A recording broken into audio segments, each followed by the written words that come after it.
Everyone, welcome to Magnet Brains. मैं रिया चौहान, आपकी दोस्त और host for social science and NTSC.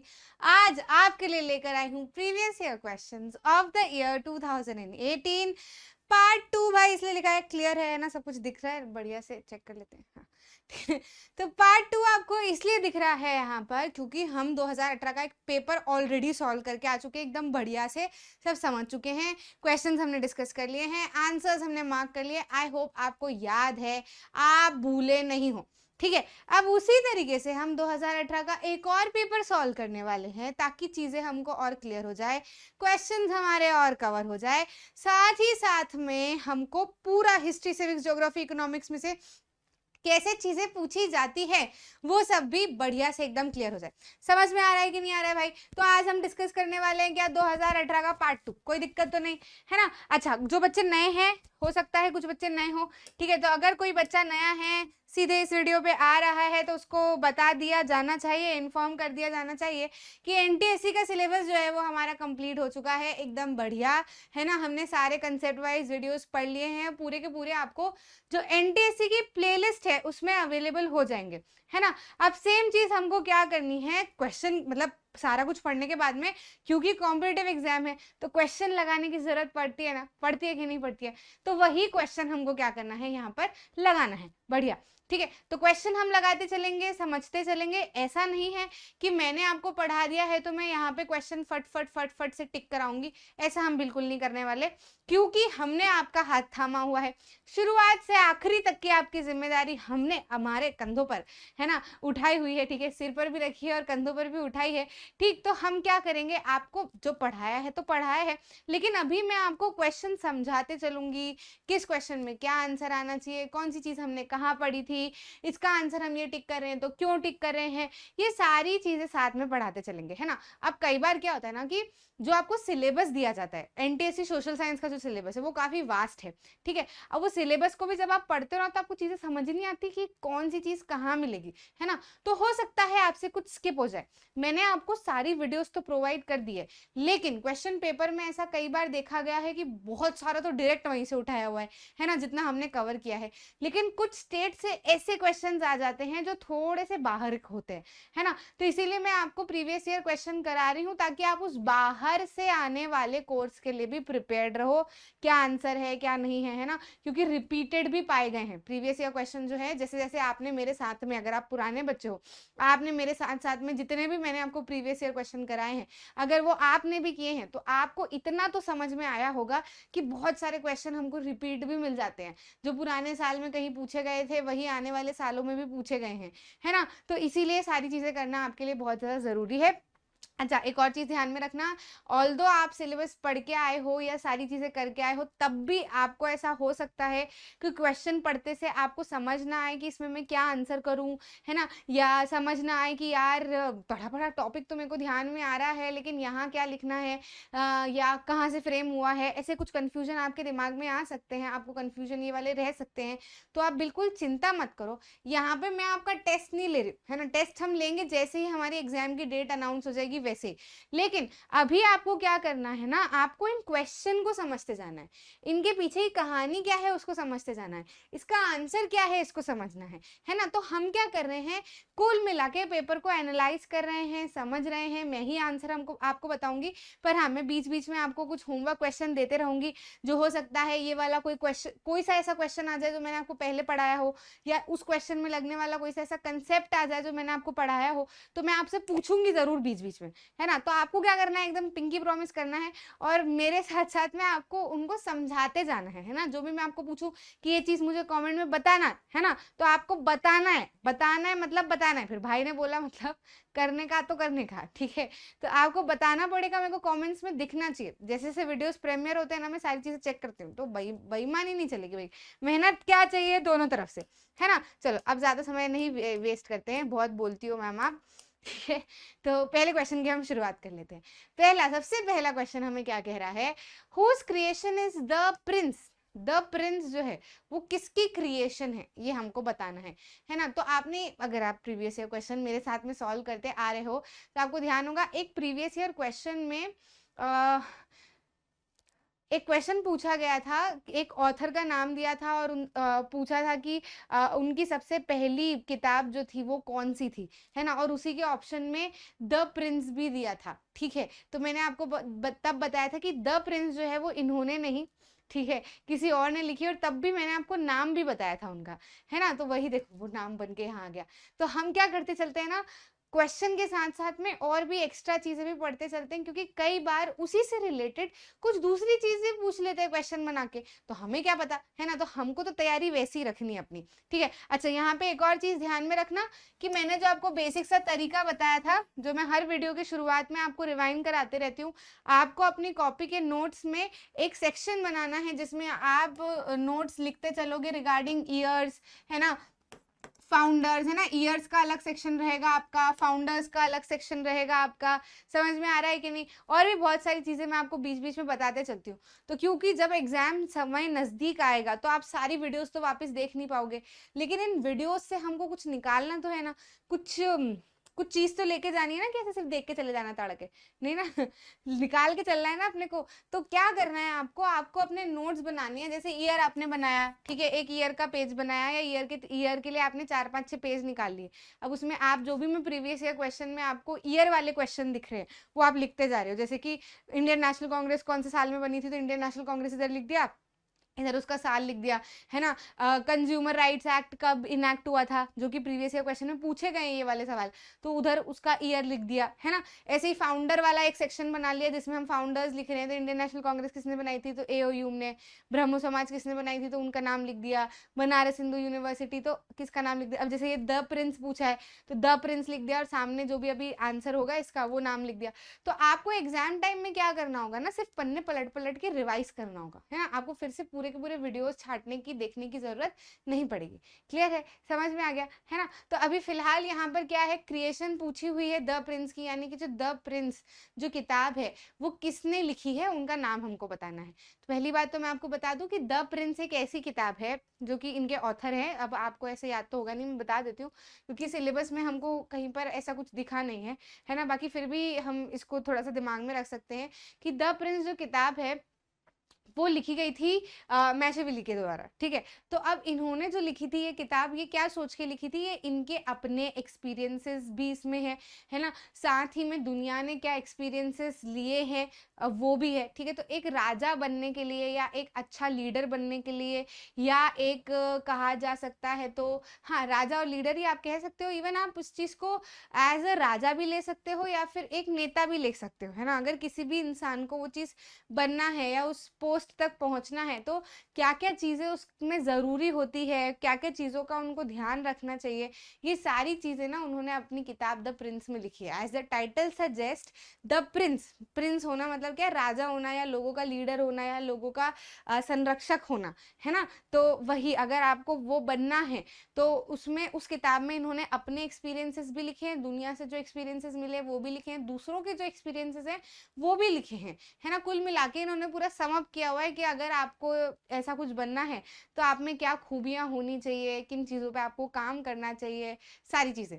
ठीक समझ में आया? तो अब अगर आपसे कोई पूछ लेता है ये वाला सवाल कहीं पर भी रात में नींद में जाग के, या कहीं पर भी धक्का वक्का मार के, तो आपको इसका आंसर आना चाहिए, है ना। मतलब ऐसा नहीं कि फिर अगर किसी ने थप्पड़ मार के अगर आपसे सवाल पूछा है तो पहले थप्पड़ मत मारना, पहले जवाब बताना, फिर दो और जड़ देना उसको, कोई दिक्कत नहीं, लेकिन पहले मुंह से जवाब निकलना चाहिए अपने, है ना। अगर आए हो, वीडियो देख रहे हो, और आज अगर सोचा है कि भाई आज तो मैं 45 क्वेश्चन या 40 क्वेश्चन करके ही जाऊंगा, या एक प्रीवियस ईयर तो आज तो मैं कंप्लीट करूंगा ही, मुझे एनटीएससी स्कॉलर बनना ही है, तो ऐसा नहीं कि आए हैं देखते रहे फिर स्क्रॉल किए जा रहे हैं, देखे, ऐसा काम नहीं चलता। तटस्थ होके बैठना होता है ना। नोट्स लेके बैठना होता है, सुन रहे हो तो रिपीट करना होता है। मैंने बोला द प्रिंस के ऑथर कौन है, तो बोलो साथ में, मतलब मम्मी को भी आवाज आनी चाहिए कि भाई आज तो बच्चा हमारा क्या है, पढ़ रहा है, ठीक है। मतलब उनको लगना चाहिए, एकदम फील आना चाहिए, जैसे किताब के पन्ने खोलने से आजकल मम्मियों को नहीं आता, पता है बच्चे क्या कर रहे होते हैं, ठीक है। तो एकदम मेरे साथ में अगर पढ़ रहे हो तो जोर जोर से आवाज निकलनी चाहिए कि हाँ भाई इसका ये आंसर है, इसके पीछे ये कहानी। जैसे ही मैं दूसरे क्वेश्चन पे जंप कर रही हूँ तो पहले फटाफट से क्वेश्चन की जो कहानी मैंने बताई उसको रिवाइज करो, आंसर रिवाइज करो, फिर अगले क्वेश्चन पे बढ़ो, है ना। तो हमको ना निकाल के जाना है इसमें से कुछ, ऐसा नहीं मतलब टाइम पास करके नहीं जाना, ठीक है भाई, समझ आया कि नहीं आया? आ जाते हैं हम हमारे अगले सवाल पे। अभी इसका आंसर तो ये हो जाएगा।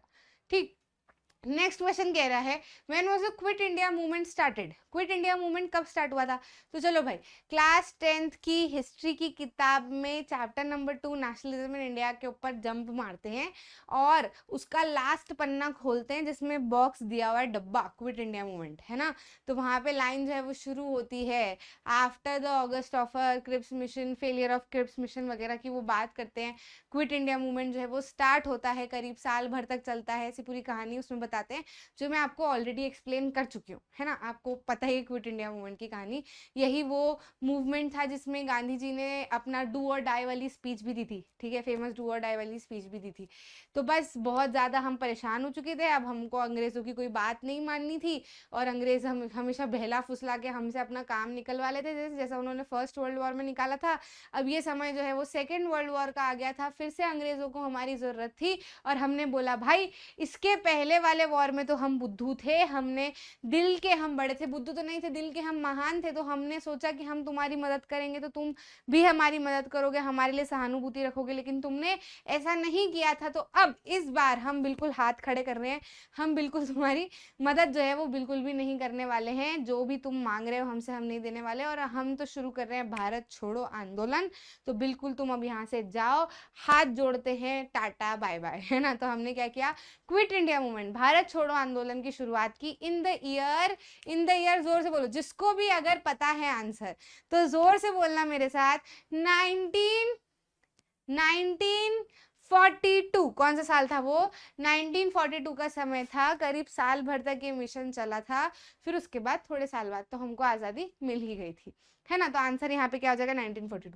अब यही आपको कहाँ लिखना है, वो जो ईयर वाला सेक्शन मैंने आपको बनवाया ना, वहां पे जाके आपको इसका आंसर एकदम बढ़िया से लिख लेना है, मतलब लिख लेना है इधर क्विट इंडिया मूवमेंट, फिर इधर जो लाइन के इधर हम लिख रहे हैं ना साथ साथ में, वो चीज़ भी आपको साथ में लिख लेनी है। क्लियर है?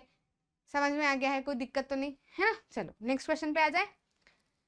Who is called Gandhi of Chhattisgarh? Chhattisgarh का गांधी किसे कहा जाता था? तो भाई छत्तीसगढ़ वाले ये जवाब मुझे बताएंगे, जितने भी छत्तीसगढ़ वाले बच्चे बैठे हैं सुन रहे हैं, तो जरा बताइए कि छत्तीसगढ़ में छत्तीसगढ़ के गांधी, छत्तीसगढ़ का गांधी किसे कहा जाता था, है ना, किसे कहा जाता था? तो he was a freedom fighter जिसने छत्तीसगढ़ में बहुत बड़ा रोल प्ले किया था। अब देखो, जैसे कि ऐसा नहीं है कि छत्तीसगढ़ को आज़ाद कराया, ठीक है, ऐसा नहीं है।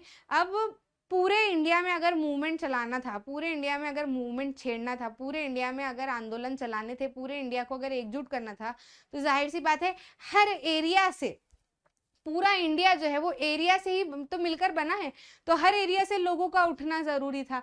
ठीक, तो हर एरिया के, हर स्टेट के अपने एक जो है वो नेता थे, मतलब एक एक्टिव पर्सन थे जो जिम्मेदारी लिए हुए थे कि हाँ चलो हमें अब ये करना है, हाँ चलो हमें इस चीज़ में पार्टिसिपेट करना, हाँ चलो हम ये करेंगे, चलो जैसे कुछ ऑर्डर आए तो फट से खड़े हो गए कि हाँ चलो हम ये इस चीज़ के लिए लड़ाई लड़ेंगे, ठीक है, ये वाली चीज़ हम ये करेंगे। तो हर एरिया के वो लोग थे, ठीक है, हमारे फ्रीडम फाइटर्स थे। तो वो छत्तीसगढ़ में जो ऐसा नाम था, वो नाम था पंडित सुंदरलाल शर्मा जी, है ना, जिनको गांधी, छत्तीसगढ़ का गांधी भी कहा जाता था। गांधी जी को बहुत मानते थे ये, और इनका भी यही मानना था कि नॉन वायलेंस और सत्याग्रह से हम बिल्कुल हमारे देश को एक न एक दिन आज़ाद करवा सकेंगे, है ना। तो जो गांधी जी के पद चिन्हों पर ये चले और छत्तीसगढ़ के थे, छत्तीसगढ़ में बहुत सारी इन्होंने ऐसी चीज़ें की थी जिससे कि काफ़ी फ़ायदा हुआ हमको, हमारे स्ट्रगल पीरियड में काफ़ी ज़्यादा हेल्प मिली, है ना। समझ में आया? तो छत्तीसगढ़ का गांधी जो है वो किसे कहा जाता था? छत्तीसगढ़ का गांधी कहा जाता था पंडित सुंदरलाल शर्मा जी को, ठीक है। अच्छा, अगर अगर इनकी फैमिली में से कोई है, अगर इनकी फैमिली में से कोई है और वो वीडियो सुन रहा है अगर, तो बिल्कुल आप बताइएगा, है ना, क्योंकि कई बार तो क्या नॉर्मली अगर देखा जाए तो हमारे फ्रीडम फाइटर्स को गए या फिर गुजरे ज़्यादा समय तो नहीं हुआ। अब जैसे अपने जो मेरे जो दादाजी है, मेरी जो दादी है ना, मेरी दादी जो है वो उसी समय की है, ठीक है, मतलब शी इज़ वेरी, मतलब उस समय की तो नहीं कह सकते, वो बहुत छोटी थी उस समय पे, है ना। अभी तो खैर उनकी उम्र काफ़ी ज़्यादा हो चुकी है, शी इज़ स्टिल देयर, लेकिन वो बताती हैं कि उस समय तो बहुत छोटी थी, अराउंड पैदा ही हुई थी वो उस समय पे, है ना। तो ये तो खैर उस समय पे काफ़ी बड़े रहे होंगे, है ना? लेकिन उसके बाद इनकी फैमिली भी तो होगी, कोई परिवार में कोई जन होंगे, जो अभी भी ऑब्वियस सी बात है एग्ज़िस्ट तो करते ही होंगे, है ना? जैसे कि गांधी जी की पूरी फैमिली हम हो है ना?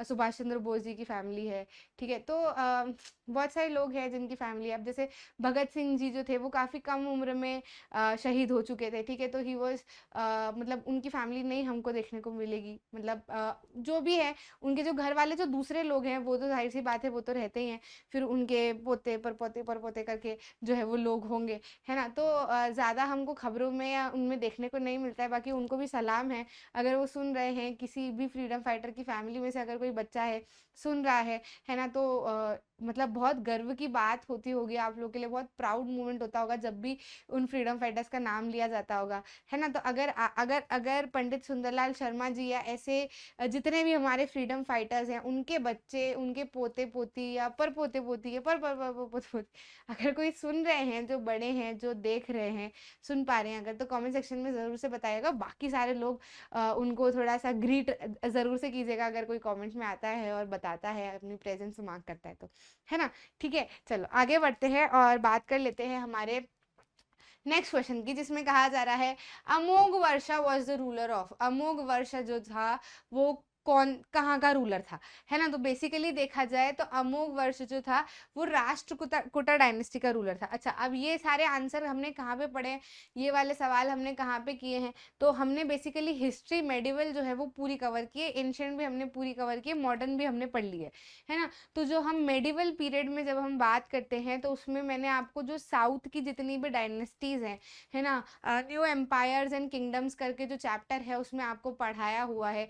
चोलास, चेरास, पंड्यास, बहुत छोटे छोटे से सेक्शन है, अब वो एनसीईआरटी में जितना है इतना ही पढ़ना है हमको, है ना? तो जो हमारा साउथ वाला रीजन है, ठीक है, हमारा जो नीचे वाला रीजन है, आप जो ये पल्लवास, चोलास, चेरास, पंड्यास के बारे में जो है वो आप पढ़ते हो तो वो बेसिकली इतने इतने पार्ट में बेस्ड थे, है ना? साउथ वाले पार्ट में बेस्ड थे। इधर ही मराठास और बाकी सारे लोग भी यहीं पे बेस्ड थे, फिर उसके बाद में आगे बढ़ते गए, लेकिन जो साउथ वाले रीजन थे वो पल्लवास, चोरास, चेरास, पंड्यास वाला जो रूल था वो यूजुअली हमको साउथ में देखने को मिलता था, राष्ट्रकूटा डायनेस्टी वगैरह सब, ठीक है? तो अमोघ वर्ष जो था वो राष्ट्रकूटा डायनेस्टी के रूलर थे। अच्छा, नाम से एक चीज आप ध्यान रख सकते हो, अगर कभी आपको ऐसा सवाल आ जाए कि who among the following has the longest rain in the historical period, है ना, मतलब अभी तक के पूरे हिस्टोरिकल पीरियड में ऐसा कौन सा राजा है जिसका सबसे लंबा रेनिंग पीरियड रहा है, यानी कि वो बहुत लंबे समय तक राजा बन के रहा है, तो वो अमोघ वर्ष ही था। मतलब आप नाम ही ऐसे याद रख सकते हो कि इतना बड़ा नाम है उनका, अमोघ वर्ष, है ना? तो अमोघ वर्ष जो थे वो काफी नामी रूलर थे, प्लस साथ ही साथ में बहुत लंबे समय तक इन्होंने रूल किया था। इनका राजकाल ही जो है वो 64 ईयर्स तक चला था, मतलब अभी तक की हिस्ट्री में सबसे लंबे समय तक राज इन्होंने किया था। ठीक है भाई, समझ में आया? तो अभी आंसर हमारा है वो क्या हो जाएगा, हमारा आंसर जो है वो हो जाएगा अमोघ वर्ष, है ना? ठीक है, समझ में आया? तो आंसर हमारा क्या हो जाएगा, अमोघ वर्ष। क्लियर है? तो लिखते जाना रूलर, मतलब ऐसे रूलर्स भी कर लो आप, ठीक है? एक जैसे हमने फाउंडर्स का कॉलम बनाया है ना, एक ईयर का कॉलम बनाया है, तो ऐसे एक कॉलम जो है वो रूलर्स का भी बना लो, उसमें भी डायनेस्टीज लिख दी, उनके मेन रूलर लिख दिए। जैसे गुप्ता डायनेस्टी लिख लिया तो उसके रूलर समुद्रगुप्त लिख लिए, मौर्य डायनेस्टी लिख ली तो बिंदुसार, ठीक है, साथ ही साथ में चंद्रगुप्त मौर्य, अशोक, इनके नाम लिख लिए। ठीक है, समझ में आ रहा है कि नहीं? तो आपको क्या रहेगा, कभी कभार ऐसे क्वेश्चन आ जाते हैं, पूछ लिए जाते हैं, ठीक है? हरिहर एंड भुक्का के बारे में पूछ लिया जाता है, तो विजयनगरा के काफी बड़े रूलर्स थे वो, है ना, काफी नामी रूलर्स थे, उसके बारे में आपको क्वेश्चन पूछा हुआ है ना? ऐसे क्वेश्चन कई बार आ जाते हैं, तो हमसे मिस ना हो इसलिए थोड़ा सा ध्यान रख लेना, ठीक है? नेक्स्ट क्वेश्चन पे आ जाते हैं, कह रहा है the Gandhara school of sculpture was a blend of. जो गंधारा स्कूल ऑफ स्कल्पचर था वो किसका मिश्रण था, है ना? तो गंधारा स्कूल ऑफ स्कल्पचर, है ना, मतलब स्कल्पचर मतलब वो जो पूरे आर्ट वार्ट का जो पूरा स्कूल होता है कि नहीं, ठीक है? तो वो स्कूल काफी नामी स्कूल था, काफी बड़ा स्कूल था, है ना? अब मैं अगर इसमें बताऊं आपको कि किसका ब्लेंड था ये बेसिकली, तो आप कह सकते हो ग्रीसो रोमन, है ना, ग्रीसो रोमन प्लस इंडिया, या फिर इंडियंस भी कह सकते हो, ठीक है? ग्रीसो रोमन प्लस इंडियन, और इसके साथ साथ में जो दूसरी जगह है जैसे चाइना है ना, ईरान है, इनके भी थोड़ी थोड़ी सी चीजें जो है वो इंक्लूड की गई थी यहाँ पे। बेसिकली अगर देखा जाए तो मेन आइडियाज इन दोनों का मिश्रण था, ठीक है, गंधारा स्कूल ऑफ स्कल्पचर। ठीक है, तो यहाँ पे हम देख लेते हैं, इंडियन एंड ग्रीक स्टाइल दिया है, इंडियन एंड पर्शियन स्टाइल दिया है, वो प्योरली इंडियन इन ओरिजिन दिया है, Indian and south east Asian style दिया है। अब इनमें से हम मोस्ट अप्रोप्रिएट आंसर अगर हम निकाले तो वैसे तो ग्रीसो रोमन था, है ना, ग्रीसो रोमन था, ठीक है, ग्रीस और रोमन प्लस इंडियन का, ठीक है, लेकिन यहाँ पे हमको ग्रीक और इंडियन स्टाइल दिख रहा है, बाकी सारे तो गलत दिख रहे हैं, है ना, मतलब ये ऐसा कुछ भी नहीं था। ठीक, तो अभी मोस्ट अप्रोप्रिएट आंसर हमको क्या दिख रहा है, ये वाला। कई बार आपको ऐसे ही मोस्ट अप्रोप्रिएट आंसर भी निकालना पड़ेगा, जरूरी नहीं कि एग्जैक्ट चीज ही आपको वहां पे दे दी जाए, पर मोस्ट अप्रोप्रिएट जो चीज आपको लगे ना कि यार देखो यहाँ पे ग्रीसो रोमन और इंडियन दिया हुआ है, तो ये जो ग्रीस और इंडिया का मिश्रण तो हमको यहाँ पे दिख रहा है ऑप्शन में, तो फिर आप उसको टिक कर सकते हो, कोई प्रॉब्लम नहीं है ना। तो यहाँ पे हमारा जो आंसर है वो क्या हो जाएगा, हमारा आंसर जो है वो हो जाएगा आंसर नंबर ए, है ना, क्या हो जाएगा आंसर नंबर ए, जिसमें हम कह सकते हैं इंडियन एंड ग्रीक स्टाइल्स। ठीक है, नेक्स्ट आ जाते हैं, I came, I saw, I conquered was said by. मैं नहीं बताने वाली इसका आंसर।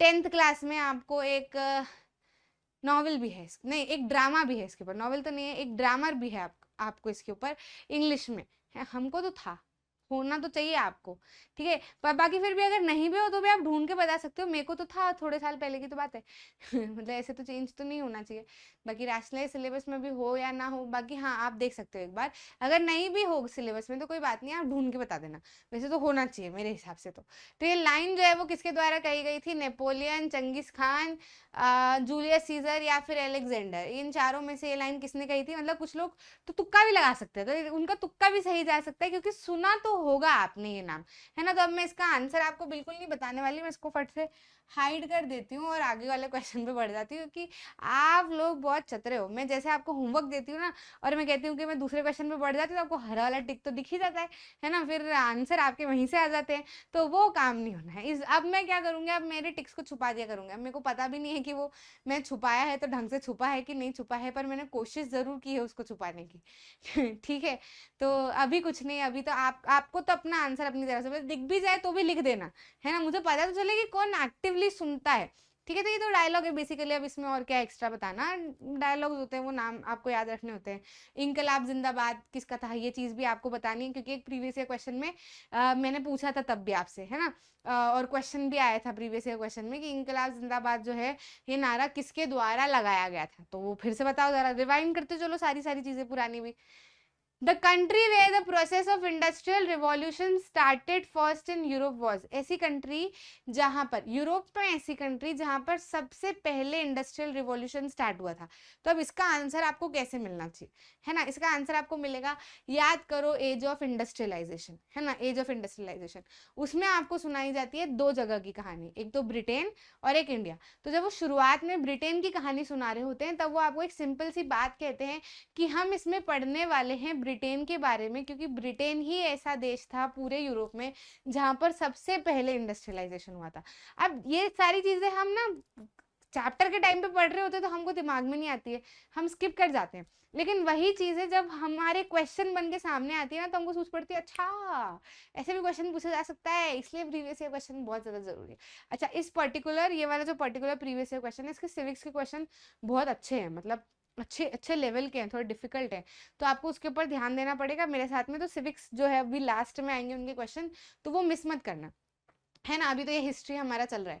ठीक, तो कंट्री जहां पर सबसे पहले हुआ था क्या, अपना इंडस्ट्रियलाइजेशन पूरे यूरोप में, ठीक है, वो कौन सी कंट्री थी, तो बेसिकली वो जो कंट्री थी वो कौन सी थी, ब्रिटेन। अब वो ब्रिटेन भी लिख के दे सकते हैं आपको, है ना, ऑप्शन में, या फिर वो आपको ऑप्शन में ग्रेट ब्रिटेन भी लिख के दे सकते हैं, ठीक है, या फिर वो आपको ऑप्शन में जो है वो इंग्लैंड भी लिख के दे सकते हैं, कुछ भी आपको लिख के दे सकते हैं, आपको आंसर टिक करना है, बात एक ही है। क्लियर है, समझ में आ रहा है कि नहीं। अभी यहाँ पे हमको क्या दिख रहा है, इंग्लैंड दिख रहा है, तो हम क्या करेंगे, आंसर में इंग्लैंड टिक कर देंगे।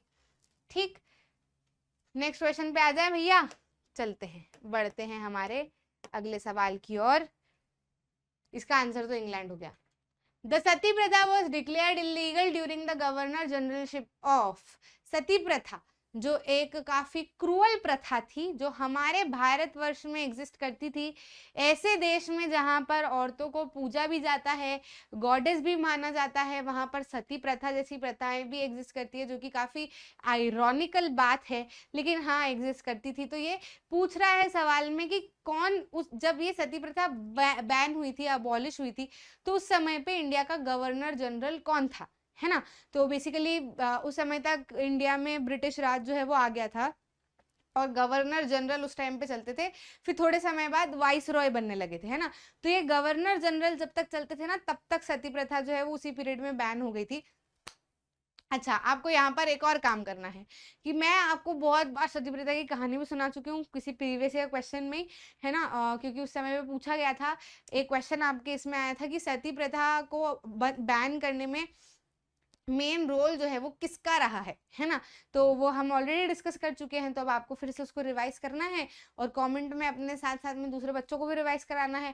नाम जरूर से बताना चाहिए आपको, ठीक है। RRM मैं आपको दे देती हूँ उसके लिए हिंट, ठीक है। उनका नाम जो है वो इस तरीके से शुरू होता है, जैसे आर से एक नाम है, बीच वाला नाम जो है वो भी आर से है, ठीक है। और जो दूसरा नाम है, लास्ट नाम, मतलब 3 नाम है उनके, मतलब 3 नाम तो नहीं है, जैसे रिया चौहान है ना, तो मैं आरसी लिख सकती हूँ ना रिया चौहान को, ऐसे ही, ठीक है। और एक और है मतलब 4 अक्षर का नाम है उनका कुल मिला के, ठीक है। RRMR, हिंट दे दी मैंने बहुत बड़ी आपको, ठीक है। तो जरा बताइएगा सती प्रथा को अबॉलिश करने में सबसे बड़ा रोल किसका था।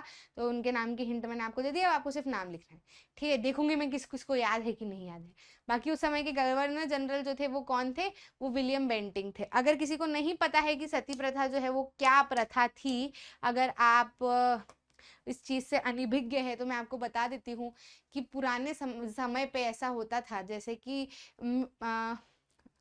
भगवान ना करे ऐसा हो, मैं मेरा एग्जाम्पल नहीं दे रही, किसी का भी दे देते हैं, चलो। कोई एक्स वाई नहीं, कोई भी ले लेते हैं, चलो। कि एक लड़की है, ठीक है, उसकी शादी उसके पति से हो गई ठीक है। एक लड़की है, उसकी शादी हो गई उसके पति के साथ में। अब मान लो किसी कारणवश उम्र में अब आगे बढ़ते रहे, तो भले बूढ़े होने पे या जवान होने पे ही, भले शादी के 3 साल बाद भी या कभी भी, बस शादी होने के बाद में अगर पत्नी से पहले पति मर जाता है, पति का स्वर्गवास हो जाता है, तो अब पति तो मर गया, है ना, अब उसमें तो जान नहीं है। तो हिंदू धर्म में क्या करते हैं, जलाया जाता है ना लकड़ी पे, ठीक है। तो पता नहीं क्या इन लोगों को सूझा करती थी, तो ये इन्होंने क्या किया, इन्होंने नई चीज निकाली कि भाई अगर पति मर गया तो फिर पत्नी क्या, मतलब पति से तो पत्नी है ना। तो वो क्या करते थे, पति तो, अब यार डेड बॉडी को तुम जलाओगे, समझ रहे हो, डेड बॉडी को तुम जलाओगे, डेड बॉडी के ऊपर कुछ असर होगा क्या, नहीं होगा, ठीक है। तो अब तुम डेड बॉडी को तो जला रहे हो, समझ में आ रहा है, लेकिन ये लोग क्या करते थे कि अगर पति नहीं है तो फिर अब पत्नी का क्या काम, है ना। तो और फिर उसको है ना इतना वो बना दिया कि पत्नियों को भी बेवकूफ बना दिया, पत्नियां भी बेवकूफ बन रही हैं, कि ऐसा रूल ही निकाल दिया, या मतलब ऐसा कह ही दिया कि धर्मों में ही ऐसा कहा गया है कि अगर पति के मरने के बाद में पत्नी जिंदा रहती है तो उसको पाताल लोक प्राप्त होता है, या उसको गरम तेल की कढ़ाई में जलाया जाता है, या कॉकरोच उसके साथ में छोड़ दिया जाता है, या बहुत पाप लगता है, ऐसा घोर पाप हो जाता है। तो भाई पति के साथ में पत्नी को भी जला दो, जिंदा जला दो, ठीक है। मतलब पत्नी का वो तो जिंदा है भाई, उसने क्या करा, उसकी गलती, तो उसको भी साथ साथ में जला दे रहे हैं। तो मतलब लाइव जिंदा, आप सोच रहे हो कि लोग खड़े हैं, पति मर गया है, अब वो बेचारी पत्नी वैसे ही दुखी है, और ऊपर से तुम जला भी दे रहे हो, और औरतें भी मतलब चली जाती थी, बिल्कुल जली जाती थी। अरे भाई तुम अलग हो, पति अलग है, समय के साथ में तुम जुड़े, अब उसकी जितनी उम्र थी उसकी उम्र थी, ठीक है। अब तुमको भी तो आगे अपना जीवन निकालना है, दूसरी शादी करना नहीं करना वो सब बात की बातें हैं, लेकिन तुम्हारा भी तो कोई इंडिविजुअल जीवन है कि नहीं है, ऐसा थोड़े है कि पूरा उसी के ऊपर आधारित है। तो मतलब बहुत ही खराब प्रथा थी ये, और नाम दे दिया सती प्रथा, ठीक है। तो फिर इसको बैन करने में काफी बड़ा हाथ था, जो मैं RRMR जो मैं आपको बता रही थी, उन्होंने उस चीज़ को वाकई में बहुत दिल पे लिया, ठीक है। फिर उन्होंने न्यूज़पेपर भी पब्लिश करना शुरू किया, जो इंडिया का सबसे पहला न्यूज़पेपर था, बंगाल गैजेट, है ना। फिर उसमें वो लिखा करते थे, सती प्रथा के बारे में बताया करते, ताकि ज़्यादा के से ज़्यादा लोग उस चीज़ को समझ पाए, है ना, उसकी गंभीरता को समझे, कि मतलब यार तुम जिंदा जला दे रहे हो किसी को, तुमको कोड़े पड़ेंगे, तुमको गरम तेल में जलाया जाएगा, तुमको पाताल लोक की प्राप्ति होगी, उस बिचारी को नहीं होगी, उसकी गलती यार, ऐसी चीजें करते थे भाई। तो समय जो था वो विलियम बेंटिक के गवर्नरशिप का समय था, पता नहीं क्या क्या अजीब से लोग थे भाई पहले तो। औरतें भी मतलब। नेक्स्ट क्वेश्चन पे आ जाते हैं, चलो चलना भाई आगे। ठीक है, अगला क्वेश्चन जो है वो हमको क्या कह रहा है, who was the greatest king among the Cholas. Cholas में है ना, अभी मैंने आपको बताया था ना कि साउथ साइड में चोलास, चेरास, पंड्यास, पल्लवास, ये डायनेस्टीज रूल करा करती थी, है ना। तो ऐसी एक डायनेस्टी जो थी वो कौन सी थी, चोला डायनेस्टी। ठीक है, तो चोला डायनेस्टी के सबसे बड़े किंग या माने हुए किंग कौन से थे, तो वो थे राजा राजा वन। ठीक है, कौन से किंग थे, राजा राजा वन। ये भी मैंने आपको पढ़ाया हुआ है, सेम चैप्टर में पढ़ाया हुआ है उनके किंग के बारे में।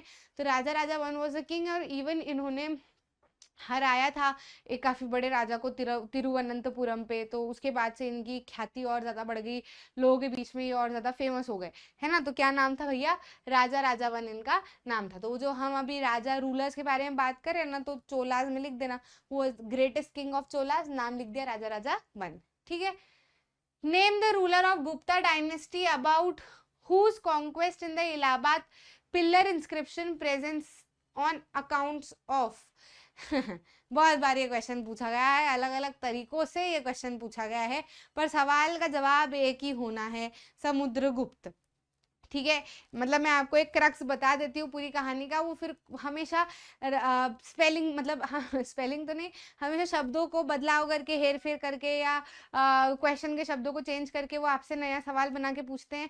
पर वो पूछ यही रहे होते हैं कि इलाहाबाद पिल्लर पे जिसके बारे में प्रशस्ति लिखी हुई है, या इलाहाबाद पिल्लर पे जिसके बारे में अच्छी अच्छी कहानी या अच्छी अच्छी बातें लिखी गई है, तो वो किसके बारे में लिखी गई है, वो कौन गुप्ता डायनेस्टी का रूलर है, तो वो समुद्रगुप्त है। ठीक है, कई बार ऐसे भी लिख देते हैं कि who was the ruler who loved to play veena, या म्यूजिक में जिनका टेस्ट बहुत अच्छा था, या फिर जिन्होंने ऐसे कॉइन प्रिंट करवाए थे, इम्प्रिंट करवाए थे, जिसके एक तरफ वीणा भी छपवाई थी उन्होंने, है ना। तो और वो कौन थे जिन्होंने अपनी प्रशस्ति लिखवाई थी, किसके द्वारा लिखवाई थी, कई बार वो भी पूछते हैं। तो जरा वो आपको बताना है, क्योंकि मैं ऑलरेडी आपको पहले बता चुकी हूँ। ठीक है, तो वो कौन किसके द्वारा, क्योंकि क्या करते थे पुराने पुराने राजा जो होते थे, वो अपने कोर्ट में ना पोएट्स बैठते थे उनके कोर्ट में, लेखक या कवि वाचक जो है वो हुआ करते थे। ठीक है, अब उन लोगों को क्या रहता था कि जितना ज्यादा अच्छा अच्छा राजा के बारे में मैं हूँ, है ना, अब आप हो, ठीक है, तो अगर आप मेरे बारे में अच्छा अच्छा लिखोगे तो मैं कितनी खुश होंगी, मतलब मैं तो जेन्युइन अगर अच्छा लिखोगे तो खुश होंगी, है ना। कई बार फेक भी लिख देता है, तो कोई अच्छा अगर कोई भी लिखता है, देखो ये तो ह्यूमन टेंडेंसी है, अच्छा अगर कोई लिखता है अपने बारे में तो अपने को खुशी होती है ना। तो अब ये राजा लोग भी जो होते थे, ये तो मतलब अब इनका तो इतिहास बनने वाला होता था ना, कि अभी फलाना फलाना जगह पे ये राजा रहा है, फिर उसके बाद दूसरा राजा आएगा, जैसे अब इतिहास बन गया इनका, हम इनके बारे में पढ़ते हैं, तो जाहिर सी बात है अच्छा ही काम किया ना इन्होंने। तो ये चाहते थे कि ये डिस्टिंक्टिवली लोगों के द्वारा याद किए जाए, मतलब क्या यूनिकनेस हो जिसके थ्रू लोग इनको याद करें। ठीक है, तो ये ऐसी प्रशस्ति लिखा करते थे इनके पोएट्स, इनके बारे में अच्छाइयाँ सी बातें लिखा करते थे, फिर इनको पढ़वाया करते थे, फिर ये राजा बहुत खुश होते थे, गले में से मोती की चेन निकाल के इनको दे देते थे। अब आप बोलोगे मैम हम आपके बारे में लिखेंगे, तो आप दोगी के गले में मोती की चेन, तो अभी तो मेरे पास ही नहीं है। ठीक है, लेकिन हाँ चलो दे देंगे, लिखो तो पहले।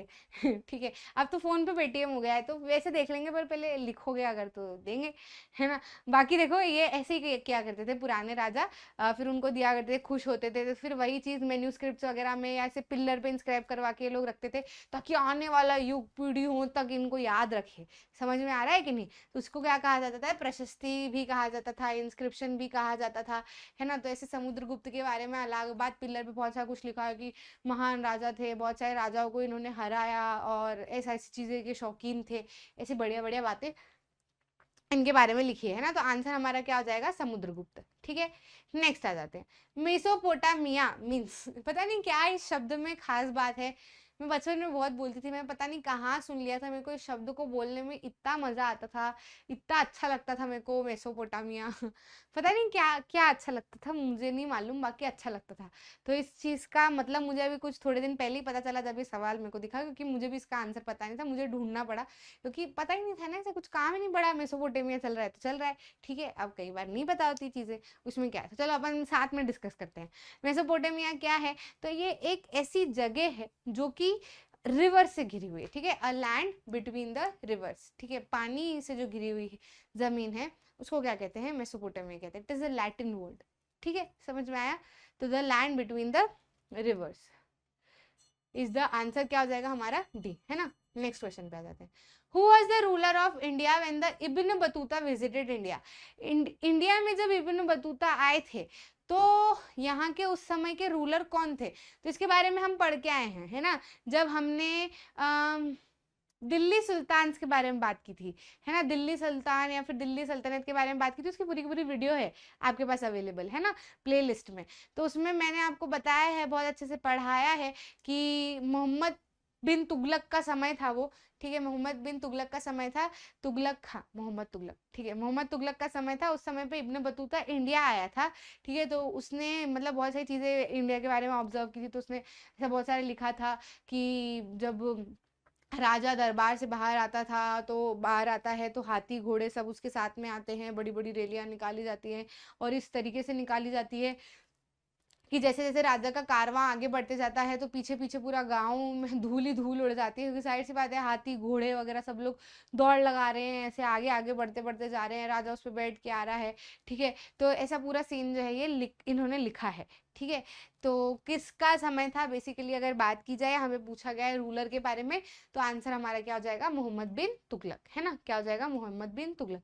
इन द नॉर्दर्न हेमिस्फीयर, अच्छा ठीक है, अब ज्योग्राफी शुरू हो रहा है ना।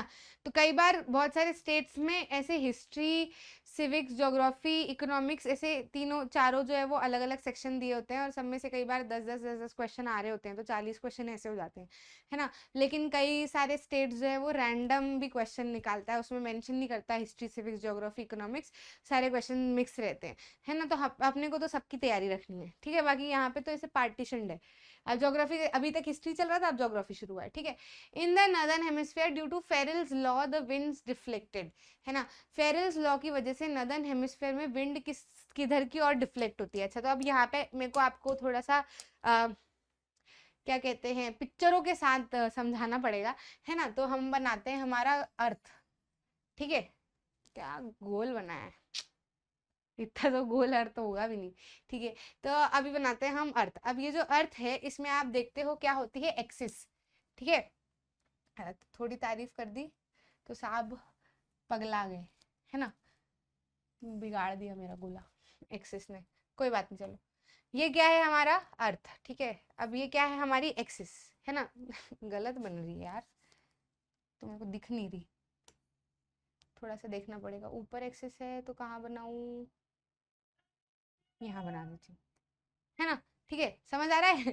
तो ये क्या होती है हमारी एक्सिस होती है, जो कि टिल्टेड होती है। कितने एंगल पे टिल्टेड होती है मैंने आपको बताया हुआ है ना, एक प्रीवियस ईयर क्वेश्चन में पूछा भी था कि अर्थ की एक्सिस जो है वो बीच में से नहीं जाते हुए अर्थ के सरफेस से थोड़ी सी एक एंगल पे टिल्टेड होती है, ठीक है। तो वो एंगल भी जरा सा बता दो, इतना सारा बता ही रहे हो तो रिवाइज करते चलो साथ साथ में, घबराने का नहीं, मतलब बोला है तो बताने का, है ना। या तो ढूंढ के बताओ या पुराना याद है तो बताओ, पर बताओ, ठीक है, आपको याद रहेगा अगली बार, है ना। तो ये क्या है, ये अर्थ के सरफेस से थोड़ी सी टिल्टेड होती है ना, थोड़े से एंगल पे टिल्टेड होती है, ठीक है। अब इसके कारण क्या हो रहा है, रोटेशन, है ना। अर्थ क्या करता है, जैसे ये एक्सिस है, ये अर्थ है, तो ये अर्थ क्या करता है, इसके हिसाब से गोल गोल गोल गोल गोल गोल गोल गोल घूमता रहता है एक्सिस के ऊपर। तो इसी के कारण से जो है वो कोरियोलिस लॉ या फेरल्स लॉ जो है वो बना हुआ है। कोरियोलिस लॉ भी कहते हैं इसको, फेरल्स लॉ भी बोलते हैं। तो इससे क्या होता है ना कि जैसे ये अर्थ है, अब अर्थ में क्या होता है, लैटिट्यूड होते हैं, ठीक है, लेटे लेटे लैटिट्यूड, है ना। अभी लॉन्गिट्यूड का कोई काम नहीं है, ठीक है। तो अभी मैं लॉन्गिट्यूड नहीं बता रही हूँ, बाकी लंबे लंबे इस पे लॉन्गिट्यूड भी होते हैं, तो वो मत भूलना। तो अभी क्या है, ये लैटिट्यूड होते हैं। अब ये जो लैटिट्यूड है इसमें जो सबसे बीच वाला लैटिट्यूड होता है वो क्या होता है, 0 डिग्री, और उसी को हम क्या कहते हैं, इक्वेटर, ठीक है, क्या कहते हैं, इक्वेटर, ठीक है, समझ में आ रहा है। अब ये जो इक्वेटर के ऊपर वाला सारा हिस्सा है ना, इक्वेटर के, ये क्या हो गया हमारा इक्वेटर। अब इक्वेटर के जो ऊपर वाला हिस्सा है ना वो क्या कहलाता है, नॉर्दर्न हेमिस्फीयर, और जो नीचे वाला हिस्सा है वो क्या कहलाता है, सदर्न हेमिस्फीयर। समझ में आ रहा है कि नहीं आ रहा है। अब फेरल्स लॉ या कोरियोलिस फोर्स जो है वो क्या कहता है कि ये अर्थ के एक्सिस के रोटेशन के कारण जो हवा घूमती है वो क्या होती है, नॉर्दर्न हेमिस्फीयर पे अगर जाती है ना तो वो राइट की तरफ डिफ्लेक्ट हो जाती है, क्योंकि एक्सिस के कारण ये कैसे हो रहा है, वैसे वैसे रोटेट हो रहा है, ठीक है। लेकिन सदर्न हेमिस्फीयर में यही हवा जो है वो किधर डिफ्लेक्ट हो जाती है, ऐसे डिफ्लेक्ट हो जाती है। मतलब ये ऊपर नॉर्दर्न हेमिस्फीयर में ऐसे घूम रहा है, नीचे नीचे से भी ऐसे घूम रहा है, लेकिन नॉर्दर्न हेमिस्फीयर में हवा ऐसे ऐसे चली जाएगी और सदर्न हेमिस्फीयर में हवा ऐसे चली जाएगी, किसके कारण? अर्थ के एक्सिस के रोटेशन के कारण। ठीक है, समझ में आया? तो अभी हमसे यहाँ पे सदर्न हेमिस्फीयर का नहीं पूछा है, अभी हमसे किसका पूछा है? नॉर्दर्न हेमिस्फीयर का। तो नॉर्दर्न हेमिस्फीयर में विंड कैसे जा रही है? ऐसे जा रही है, ठीक है, राइट की तरफ जा रही है, तो it is deflected towards the right, है ना। तो टुवर्ड्स द राइट हमको कौन सा दिख रहा है? ये वाला ऑप्शन। तो आंसर क्या हो जाएगा? ये। अगर यहीं पे नॉर्दर्न हेमिस्फीयर की जगह पर सदर्न हेमिस्फीयर पूछ लिया जाता, अगर इसी को सदर्न हेमिस्फीयर पूछ लिया जाता, तो आपका आंसर क्या हो जाता? लेफ्ट हो जाता। ठीक है, समझ में आया? याद रहेगा कि नहीं? भूलोगे तो नहीं ना, है ना? इजी सी चीज है, मैंने आपको और पिक्टोरियली भी इसको समझाने की थोड़ी सी कोशिश कर दी है। ठीक है, तो अभी हमारा आंसर जो है वो क्या हो जाएगा? Towards the right. क्लियर है? चलो भाई आगे बढ़ जाओ, है ना। आंसर क्या हो जाएगा? ए। नेक्स्ट पे आ जाते हैं, विच one of the following is the largest lake in Rajasthan. Rajasthan में से इनमें से कौन सा लेक सबसे बड़ा है? सांबर लेक, पता ही है हमको सबको, है ना। सांबर लेक जो है वो सबसे बड़ा है। अच्छा, डेजर्ट कौन सा है? तो थार डेजर्ट। वर्ल्ड का सबसे बड़ा डेजर्ट कौन सा है? तो सहारा डेजर्ट। ठीक है, वर्ल्ड का सबसे बड़ा लेक कौन सा है ना। तो मैंने आपको बताया था चिलिका लेक, जो कि सबसे ज्यादा सबसे बड़ा ड्रैकिएस्ट है ना, ड्रैकिश नहीं, ड्रैकिश लेक है, ब्रैकिश सॉरी, ब्रैकिश लेक है, मतलब बहुत ज्यादा सॉल्टी है। सी जितना सॉल्टी तो नहीं, पर जितने भी लेक है वर्ल्ड के, जितने भी लेक हैं उसमें ये सबसे ज्यादा सॉल्टी लेक माना जाता है, चिलिका लेक, है ना। तो जैसे ही कुछ ऐसी चीज आए तो फटाक से दिमाग में रिवाइज कर लो, है ना। वर्ल्ड की सबसे लॉन्गेस्ट रिवर कौन सी है? तो रिवर नाइल। ठीक है, ऐसी सांप जैसी दिखती है अपने को। ठीक है, लार्जेस्ट रिवर कौन सी है? तो अमेजोन रिवर को लार्जेस्ट माना जाता है, लॉन्गेस्ट नहीं है पर वो चौड़ी है काफी ज्यादा। ठीक है, समझ में आया? तो अभी इसका आंसर क्या हो जाएगा हमारा? सांभर। ठीक है, नेक्स्ट पे आ जाते हैं, which country of south America is the biggest producer of petroleum. South America की ऐसी कौन सी कंट्री है जो कि पेट्रोलियम की सबसे बड़ी प्रोड्यूसर है, मतलब पेट्रोलियम सबसे ज्यादा वहां पे प्रोड्यूस होता है इन साउथ अमेरिका। तो अभी बेसिकली थोड़े टाइम पहले आप देखते ना तो आपको नाम दिखता वेनेजुएला। कौन सा नाम दिखता? वेनेजुएला। लेकिन अब जो है वो नाम बदल के क्या हो गया है? ब्राजील हो गया है। मतलब वेनेजुएला का नाम ब्राजील नहीं हुआ है, वेनेजुएला वेनेजुएला ही है, ब्राजील ब्राजील ही है। लेकिन पहले पहले सबसे ज्यादा प्रोड्यूसर पेट्रोलियम का वेनेजुएला हुआ करता था, लेकिन अब वही सबसे ज्यादा प्रोड्यूसर जो है वो ब्राजील हो गया है। Brazil has taken over Venezuela, है ना, in the position of producing petroleum. ठीक है, तो अभी हमारा आंसर क्या हो जाएगा? ब्राजील। क्योंकि देखो ऐसा है कि ये वाला सवाल जब उस समय पे पूछा गया था तो ये वेनेजुएला को हटा लेना, इसका टिक जो है वो नीचे कर लेना। ठीक है, तो ये टिक किस हिसाब से लिखा है? ये टिक भी गलत नहीं है, ये जो सवाल इस साल में पूछा गया था उस हिसाब से वेनेजुएला ही था। लेकिन अभी करंटली हम अभी 2022 के हिसाब से अगर हम बात करें तो आंसर हमारा क्या हो जाएगा? ब्राजील हो जाएगा। वो सिर मतलब झगड़े मत करने लगना। ठीक है, अभी के हिसाब से हमारा आंसर जो है वो क्या हो जाएगा? ब्राजील हो जाएगा। तो नेक्स्ट क्वेश्चन पे आ जाते हैं, the Mediterranean sea climate is characterized by. Mediterranean sea का जो क्लाइमेट है उसको कैसा माना जाता है? तो मेडिटेरियन में ड्राई समर्स होते हैं और ह्यूमिड विंटर्स होते हैं। कैसे होते हैं? मतलब बहुत ज्यादा गर्मी में गर्मी तो होती है, साथ साथ में सूखापन भी बहुत होता है, बिल्कुल पानी नहीं गिरता, कुछ आजू बाजू कुछ भी नहीं। और वहीं जो विंटर्स होते हैं उसमें उमस सी होती है, ह्यूमिड होते हैं, वेट होते हैं, बारिश भी होती है विंटर्स में। ठीक है, तो ये मेडिटेरेनियन सी का क्लाइमेट। अच्छा, मेडिटेरेनियन सी किधर पड़ता है? ये अटलांटिक ओशन है कि नहीं, उसी से कनेक्टेड है। ठीक है, अटलांटिक ओशन से कनेक्टेड है और ये ऐसा सी है जिसके पूरे आजू बाजू में जमीन है ना, मतलब कहीं से भी खुला नहीं है। ठीक है, ये आजू बाजू में आपको सभी दूर मतलब है काफी बड़ा, लेकिन कहीं जहां पर भी खत्म हो रहा है तो चारों तरफ उसके जमीन है ही है। ठीक है, तो it is enclose, completely enclose with land. तो अगर कहीं पे ऐसा क्वेश्चन आ जाए कि which of the following is a see that is completely enclose with land, है ना, and connected with Atlantic ocean, तो मेडिटेरेनियन सी। ठीक है, तो हम आजू बाजू के कंसेप्ट भी रिवाइज करते चलते हैं। अभी यहाँ पे सीजन की बात हुई है तो कैसा सीजन है? Dry summer and humid winters. From where the Sirhind canal takes off. ठीक है, श्री हिंद कैनाल जो है वो कहाँ से टेक ऑफ करता है? ठीक है, तो बेसिकली श्री हिंद कैनाल जो है वो पंजाब का एक कैनाल है, काफी बड़ा कैनाल है और इरिगेशन के लिए बहुत ही ज्यादा मदद करता है पंजाब में। पंजाब में इरिगेशन काफी हद तक इसी से चलता है, करीब 5000 स्क्वायर किलोमीटर एरिया का irrigation alone Shri Hind canal से होता है। तो काफी बड़ा भी है और बहुत जिम्मेदारियां भी है इसके ऊपर इरिगेशन की। ठीक है, तो ये टेक ऑफ की बात करें यानी कि जो शुरुआत है इसकी वो कहाँ से होती है? सतलज एट रूपर जो जगह है वहां से इसकी शुरुआत होती है। ठीक है, समझ में आ रहा है? तो फ्रॉम सतलज एट रूपर। ये जगह है वहां की, पंजाब की, ठीक है। नेक्स्ट क्वेश्चन पे आ जाते हैं। The leaves of the plants of desert forest are, जो डेजर्ट फॉरेस्ट है वहां पे प्लांट्स भी होते हैं, तो उनकी लीव्स कैसी होती है? पॉइंटेड इन शेप होती है, स्मॉल साइज्ड एंड थॉर्नी होती है, लॉन्ग होती है, ब्रॉड होती है। जाहिर सी बात है, हमने जो डेजर्ट में लीव्स देखी है वो कैसी होती है? छोटी छोटी होती है, मतलब आप कहीं पे आपने डेजर्ट में बड़ी बड़ी पत्तियों वाले पौधे नहीं देखे होंगे, छोटे पत्ते होते हैं, साथ ही साथ में थॉर्नी होते हैं, उस पर कांटे होते हैं। अच्छा, इसके लिए मैं आपको एक चीज सिखाना चाहूंगी। कभी भी आपसे ऐसी कोई चीज पूछी जाए तो आप कई बार इसमें थोड़ा सा लॉजिक भी लगा सकते हो, ठीक है।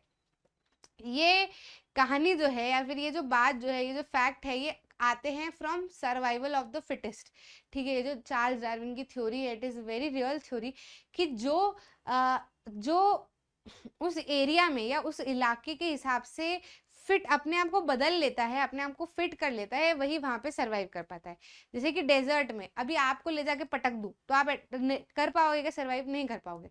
लेकिन अगर आप अपने हिसाब को, अपने आप को उस हिसाब से बदल लो कि आप वहां पे रह पाओ, तो आप वहां पे रह पाओगे, ठीक है। अगर मैं कहूँ कि मैं डेजर्ट में पोलर बियर को लाके रख दूं, तो पोलर बियर के तो इतने सारे फर हैं कि तो वो पोलर बियर डेजर्ट में क्या, वो तो अपने एमपी में भी ना आके रह सके, ठीक है। तो उसको तो बिल्कुल ठंड ही चाहिए, वो वहां पे रह पाता है। उसको पोलर बियर को एंटार्क्टिका में जाके आपको स्वेटर पहनाने की जरूरत नहीं है, उसने अपने आप को बना ही ऐसा लिया है, उसकी बॉडी ने अपने आप को ऐसा बना लिया है कि ठंड क्योंकि वहां पे बहुत ज्यादा है तो उसने फर ग्रो कर लिया अपने ऊपर, ठीक है, ताकि वो उस चीज से प्रोटेक्टेड रहे। वैसे ही डेजर्ट की अगर हम बात करें तो कैमल्स अगर वहां पे रह रहे हैं, तो कैमल ने अपने आप को कैसे बदल लिया है? कैमल का अपने आप का ही जो रूप है वो कैसा है कि भैया पानी की, क्योंकि बहुत प्यास लगती है, दूर दूर तक पानी नहीं होता है, तो उनका हेम्प होता है पीछे, वो ऐसे कुबड़ा सा जो होता है, ठीक है, उसमें वो क्या करते हैं, पानी पीते हैं, तो जब भी पीते हैं तो उसको स्टोर कर पाते हैं। अब जब भी उनको प्यास लग रही है तो जरूरी नहीं कि वो नदी तालाब ढूंढे, वो स्टोर्ड पानी से ही अपना काम बार बार चलाते रहते हैं। समझ पा रहे हो कि नहीं समझ पा रहे हो? उनके जो पैर हैं वो कुछ इस तरीके से हो गए हैं कि अब वो आराम से सैंड पे चल सकते हैं। आपने चला लो सैंड पे, नहीं चल पाएंगे, ठीक है। तो उनके पैर ही ऐसे हैं कि वो आराम से सैंड को, जो फिसलन पे रहती है, आप जैसे ही पैर डालो तो आपका पैर अंदर ही फंस जाए, लेकिन उनका नहीं फंसता। तो उन्होंने अपने आप को इस तरीके से ढाल लिया है वहां के एनवायरमेंट में। अब वहीं के एनवायरमेंट में बताओ, पौधे जो है वो थॉर्नी क्यों होते हैं? थॉर्नी इसलिए होते हैं क्योंकि अगर वहां के पौधों को एग्जिस्ट करना है या रहना है, जीवित रहना है, तो जाहिर सी बात है वहां पे पौधे बहुत कम है, ठीक है, वेजिटेशन वहां पे है नहीं। और वैसे ही इतना कम वेजिटेशन है, और वहां के जो पशु पक्षी उनको अगर खा जाएंगे तो वो वेजिटेशन भी नहीं बचेगा, है ना। तो उसके लिए क्या किया है, वहां के पौधों ने अपने आप में ही क्या उगे हुए हैं, उनके कांटे उगे हुए हैं, ठीक है, ताकि वो क्या कर सके, एग्जिस्ट कर सके। कांटे लगे रहेंगे तो वहां के जानवर जो है वो उनको खाएंगे ही नहीं, ठीक है, तो वहां का थोड़ा बहुत वेजिटेशन जो है वो बचा रहेगा। समझ में आ रहा है कि नहीं आ रहा है आपको? तो सारी चीजें जो प्रकृति है उसने हर जगह पर अपने आप से चीजों को ढाला हुआ है, या चीजें जो है वो अपने हिसाब से डल गई है तो वहां पे एग्जिस्ट कर पा रही है, जो नहीं डली वो वहां पे नहीं एग्जिस्ट कर पा रही है। समझ आई बात? तो यहाँ पर जाहिर सी बात है स्मॉल साइज और थॉर्नी होते हैं। स्मॉल साइज तो रहनी है क्योंकि वहां पे धूप ही इतनी है, ठीक है, वहां पे न्यूट्रिशन ही नहीं है। अब रेती में से क्या न्यूट्रिशन मिलेगा पेड़ पौधों को कि वो बड़े हो? जाहिर सी बात है छोटे ही रहने, फिर वो तो थोड़ा बहुत ही जो जितना मिल रहा है उतना। समझ में आया कि नहीं? तो आंसर हमारा क्या हो जाएगा? बी।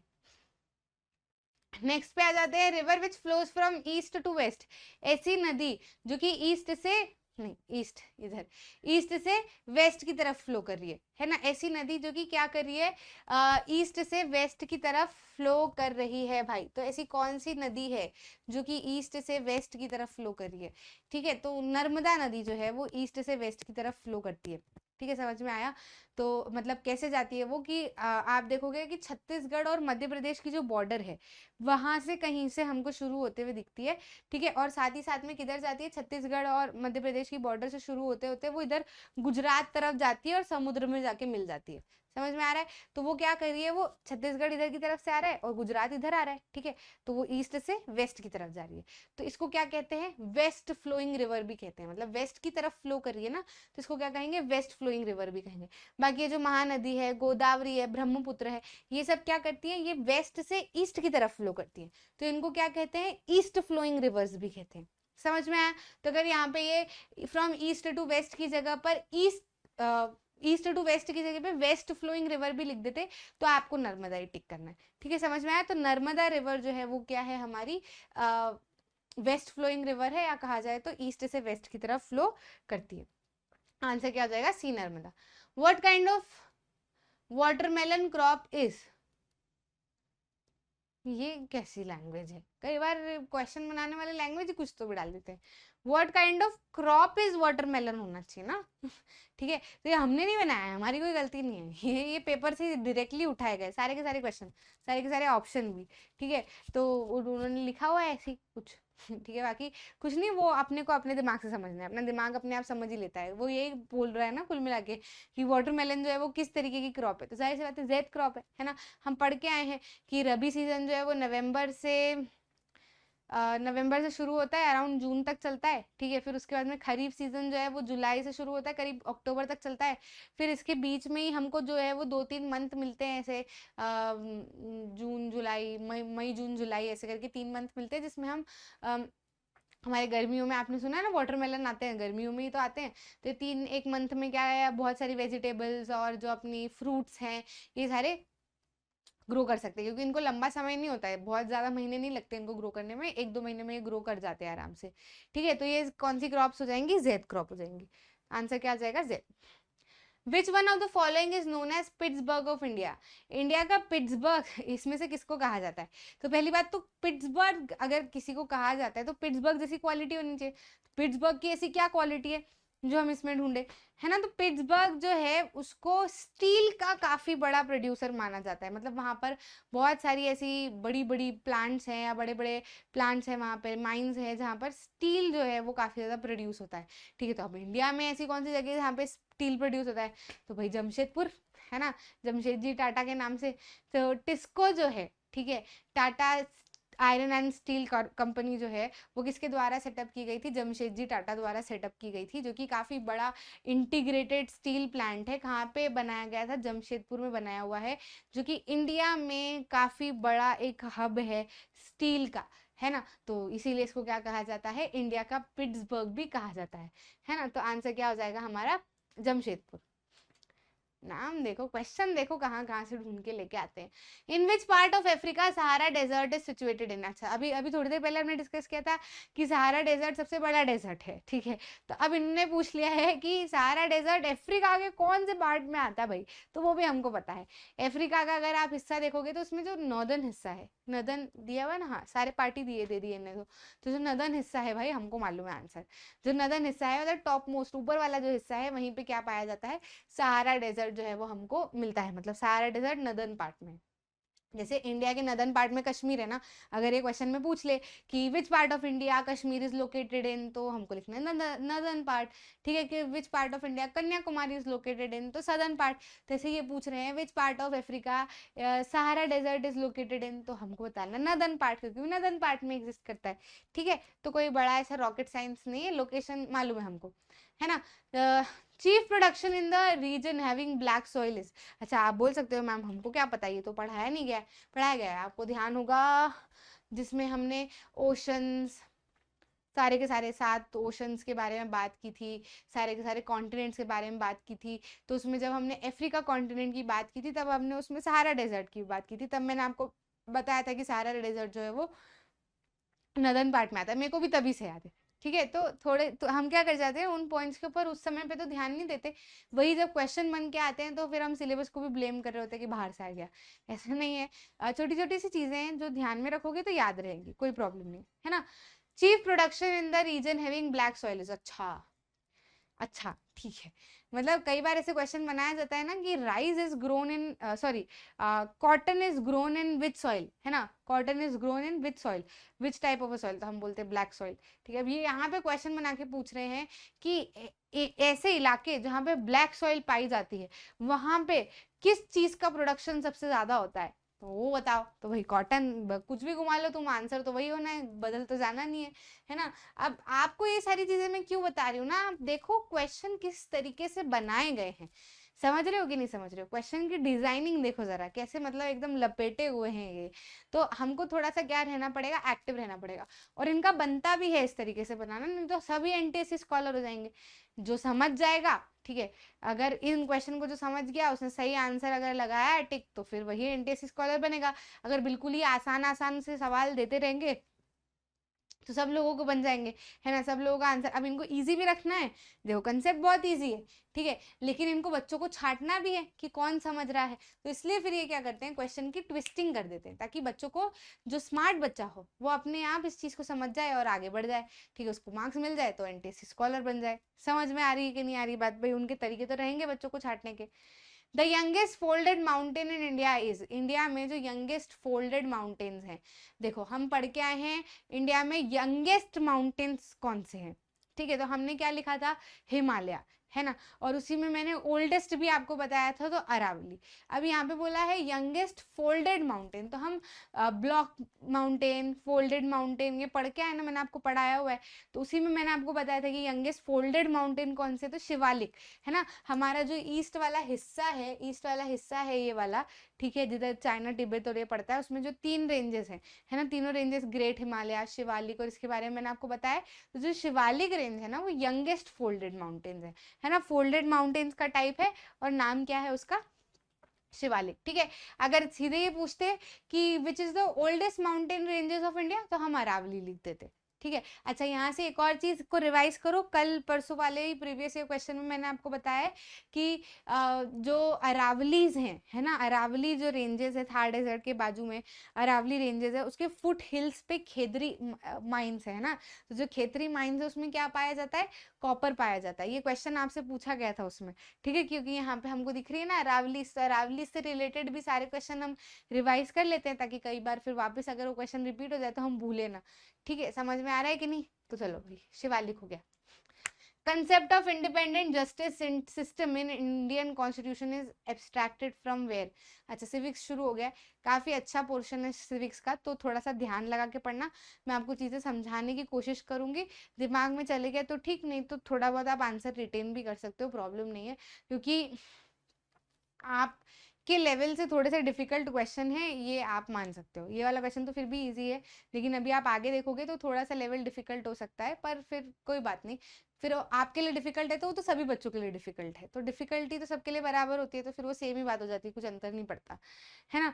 तो अभी आपको थोड़ा सा ध्यान लगाना है, मैं जैसे बताते जाऊंगी चीज़ों को समझते जाना, ठीक है। ये यहाँ पे पूछ रहे हैं कि जो इंडिपेंडेंट जस्टिस सिस्टम का जो कंसेप्ट है हमारे कॉन्स्टिट्यूशन में, वो हमने कहाँ से लिया है, तो आप बहुत अच्छे से जानते हो, मैंने आपको बताया है कि हमारा कॉन्स्टिट्यूशन जो बना है, तो हमारे कॉन्स्टिट्यूशन मेकर्स ने अलग अलग जगह से आइडिया लिए कि अच्छा वो वाले देश में ये चीज़ भी है, अच्छा वो वाले देश में ये चीज़ भी है, तो क्या हम अडॉप्ट कर सकते हैं, तो जो चीज़ हम अडॉप्ट कर सकते थे वो हमने अडॉप्ट की है ना। तो जैसे हमने क्या अडॉप्ट किया है कि हमारा जो जस्टिस सिस्टम है, यानी हमारी जो जुडिशरी है वो इंडिपेंडेंट रहे, उसके ऊपर किसी का दबदबा ना बने, है ना, ताकि न्याय अच्छे से हो, है ना। मैंने जुडिशरी वाले चैप्टर में आपको पढ़ाया हुआ है that it is independent from anything, है ना, कोई नेता वगैरह वहां पे नहीं लगा सकते, लगाने वाले तो लगाते रहते, लेकिन कॉन्स्टिट्यूशन के हिसाब से नहीं लगा सकता है, कोई भी नेता अपना प्रभाव नहीं डाल सकता है, कोई भी नहीं डाल सकता, जुडिशरी जो है वो इंडिपेंडेंट है।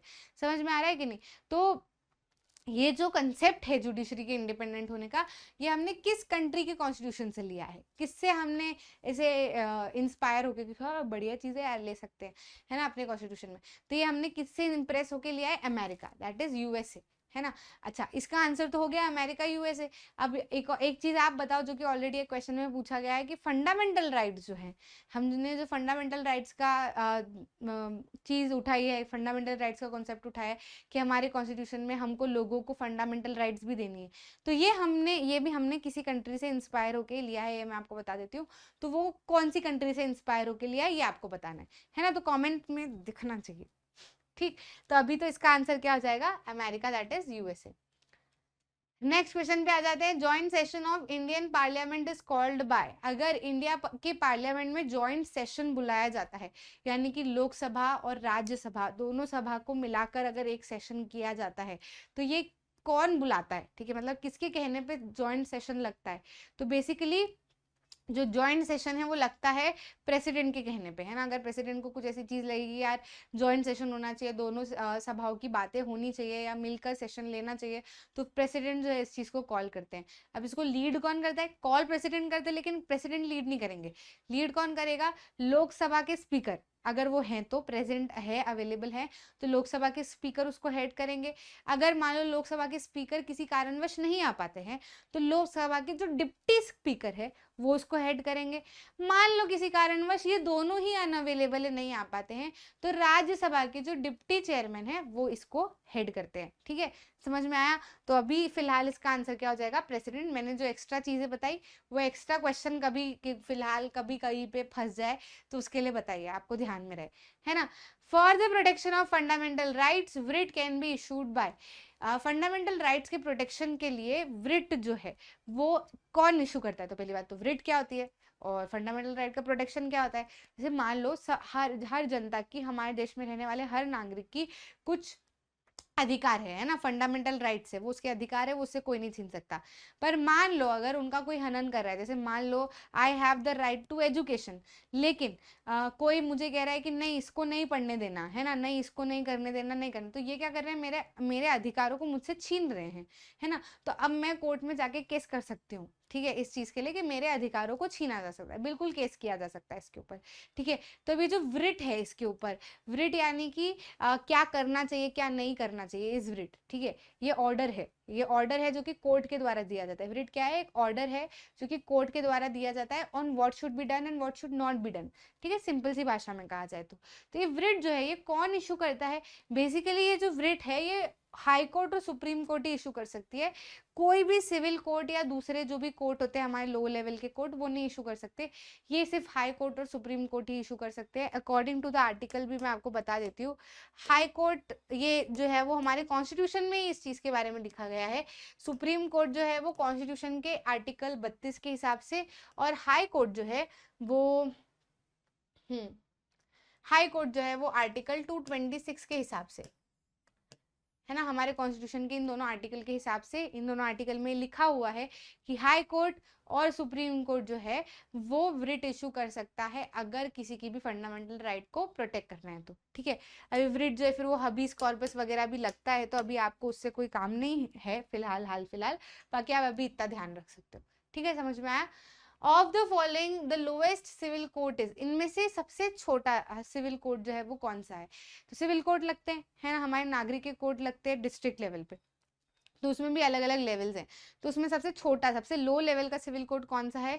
एडिशनल जज कोर्ट, नायाब तहसीलदार कोर्ट, क्लास 3 मजिस्ट्रेट कोर्ट या कोर्ट ऑफ मुंसिफ। तो ये कोर्ट ऑफ मुंसिफ, जिसको डिस्ट्रिक्ट कोर्ट ऑफ मुंसिफ भी कहा जाता है, ये सबसे सबसे लो लेवल का होता है।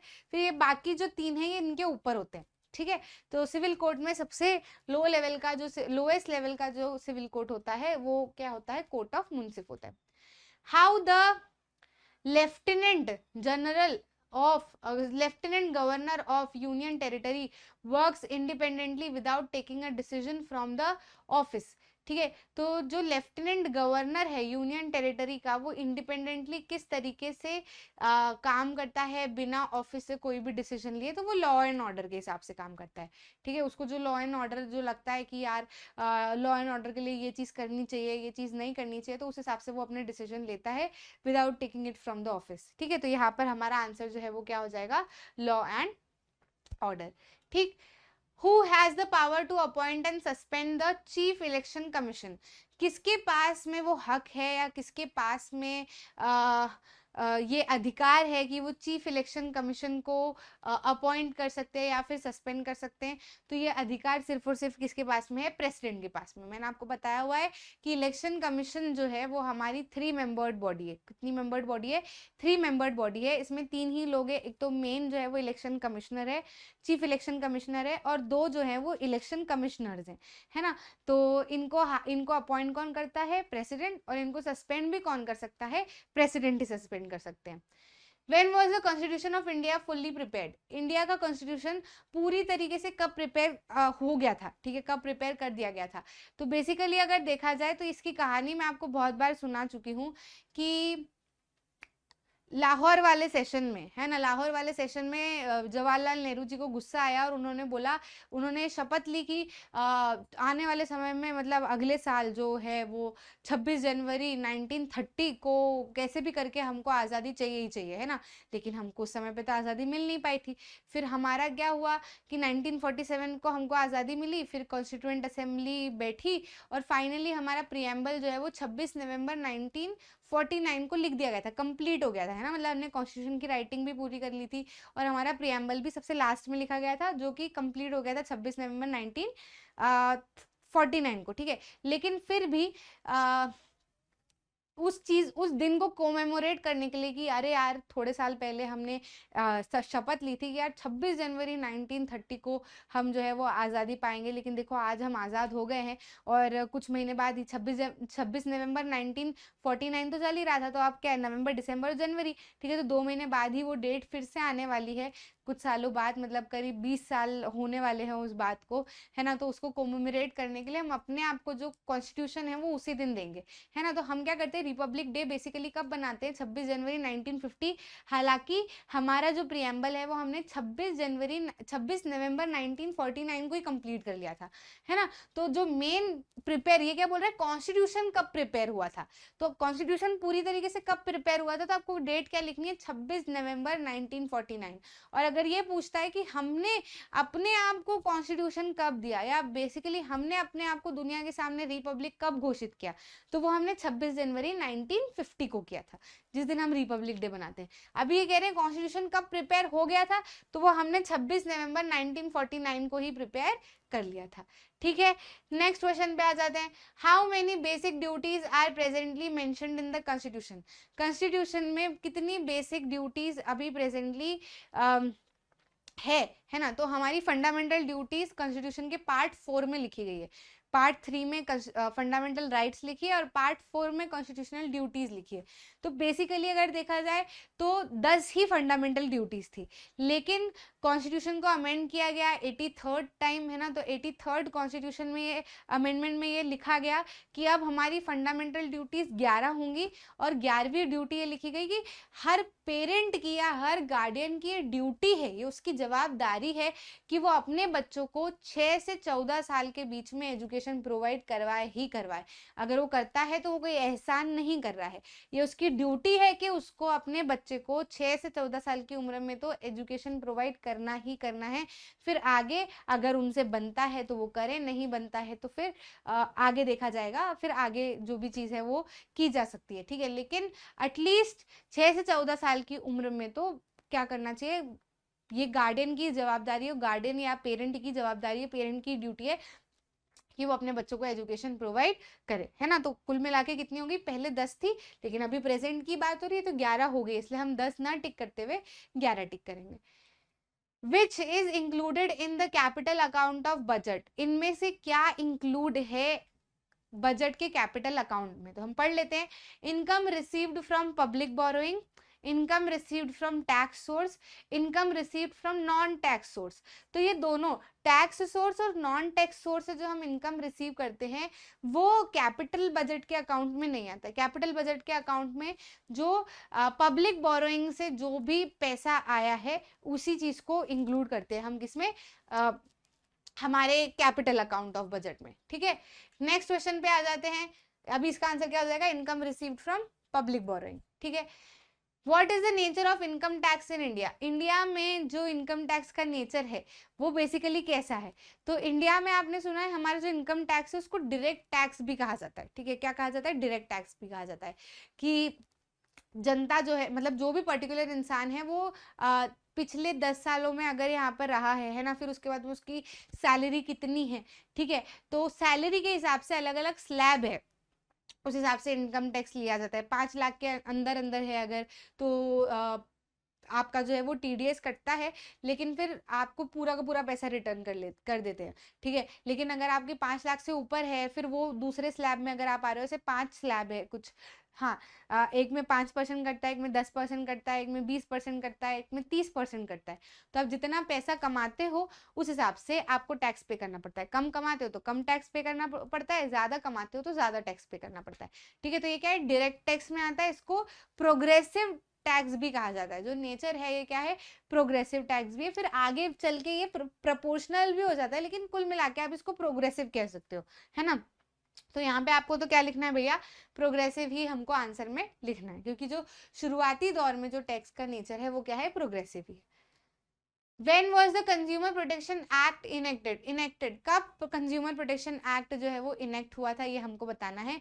तो ये हमने, अगर आप मेरे साथ में पिछले कुछ प्रीवियस ईयर क्वेश्चन में जुड़े हुए हो, है ना, तो आपको ध्यान होगा कि कंज्यूमर प्रोटेक्शन एक्ट जो है वो बेसिकली कब इनेक्ट हुआ था, 1986 में इनेक्ट हुआ था। और मैंने आपको बोला भी था कि हमारा जो ईयर वाला सेक्शन आप बनाए हुए हो उसमें ये डालते जाना, है ना, ऐड करते जाना, साथ साथ में लिखते जाना। तो कंज्यूमर प्रोटेक्शन एक्ट के बारे में हम लिख चुके हैं। 1986 में कंज्यूमर प्रोटेक्शन एक्ट जो है वो हमारा क्या हुआ था, डाला गया था, मतलब एक्ट जो है वो इनेक्ट हुआ था।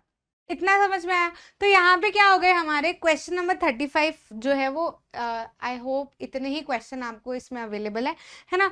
तो बाकी जो सारे क्वेश्चन थे वो उसी ईयर के करंट अफेयर्स के हिसाब से थे, जिससे आपको अभी कोई फालतू लेना देना नहीं है, ठीक है। तो आई होप आपको अच्छे समझ में आ गया है, क्लियर है, चीजें दिमाग में बैठ गई है और आपने नोट्स बढ़िया से बना लिए हैं, सारी चीजें आपको समझ में आ चुकी है, ठीक है। तो 2018 का पार्ट 2 हमारा खत्म होता है और भी बहुत सारे पेपर्स के साथ में हम आपके पास में आएंगे, शुरुआत से आखिरी तक आपकी मदद करते रहेंगे, आपका हाथ पकड़े रखेंगे। तो आप चिंता मत कीजिएगा, बस बहुत अच्छे से एग्जाम की तैयारी कीजिएगा। मैग्नेट ब्रेन्स पे सब कुछ एकदम फ्री ऑफ कॉस्ट आपके लिए शुरुआत से आखिरी तक अवेलेबल है। बस आपको अगर कुछ करना है तो वो करना है एकदम दिल खोल के पढ़ाई, और जो मैं आपको कमेंट में करने को कह रही हूँ वो पक्के से कर लेना, बेईमानी मत करना। मिलते हैं अगले वीडियो में।